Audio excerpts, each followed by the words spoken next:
জামালপুরের সরিষাবাড়ী উপজেলায় ট্রেন আসার সময় বার না ফেলায় ট্রেনটির ধাক্কায় একটি ট্রাক দুমড়ে মুচড়ে গেছে। এতে ট্রেনের চালক সহ ৩ জন আহত হয়েছেন। তবে ক্ষয়ক্ষতির হাত থেকে রক্ষা পেয়েছেন চট্টগ্রামগামী ট্রেনটির যাত্রীরা।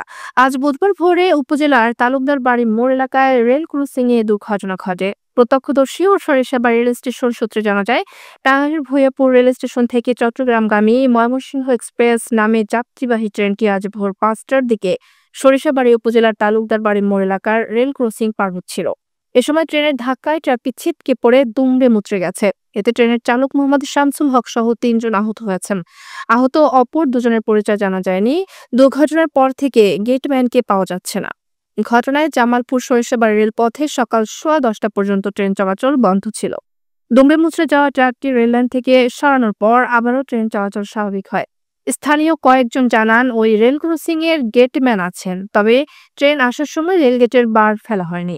বার ফেলা না থাকায় ট্রাকটি লাইনের উপর উঠে যায়, আর এতেই দুর্ঘটনাটি ঘটে। ৩-৪টা হুইসেল দিছি, গেটে ঢুকবো আর এমনি সে ঢুকছে।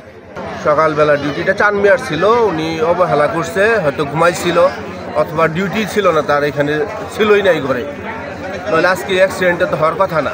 অ্যাক্সিডেন্টের আগে কোনোদিন হয় নাই, আর ডিউটি অবহেলার কারণে আজকে অ্যাক্সিডেন্টটা হয়েছে।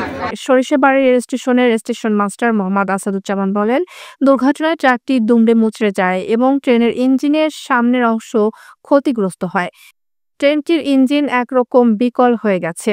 কোনো রকমে ট্রেনটি ঘটনাস্থল থেকে খুব ধীরে ধীরে সরিষাবাড়ী রেল স্টেশন পর্যন্ত আনা হয়েছে। ট্রেনের ইঞ্জিনটি পরীক্ষা নিরীক্ষা করা হচ্ছে। পরে সকাল 10:20 এই রেলপথে ট্রেন চলাচল স্বাভাবিক হয়। এ বিষয়ে সরিষাবাড়ী ফায়ার সার্ভিসের senior station leader Shahidul Islam জানান, আমরা সংবাদ পেয়ে যাওয়ার পূর্বে স্থানীয়রা দুজনকে হাসপাতালে নিয়ে যায়। আমরা গিয়ে পরিস্থিতি নিয়ন্ত্রণে আনি। ট্রাকের বিভিন্ন পার্টস আলাদা আলাদাভাবে আছে এবং ট্রেন ড্রাইভার আহত অবস্থায় আছে, হালকা একটু কেটে গেছে। আর বিভিন্ন লোকজন উৎসুক জনতা আসে এবং ট্রাকে যে মালামাল ছিল সার ভর্তি ট্রাক, এগুলা পড়ে গেছে। এগুলো আমরা দেখছি এবং সার্চ করে দেখছি যে কোনো লোকজন পড়ে আছে কিনা। আমরা সার্চ করে দেখি যে কোনো লোকজন পড়ে নাই।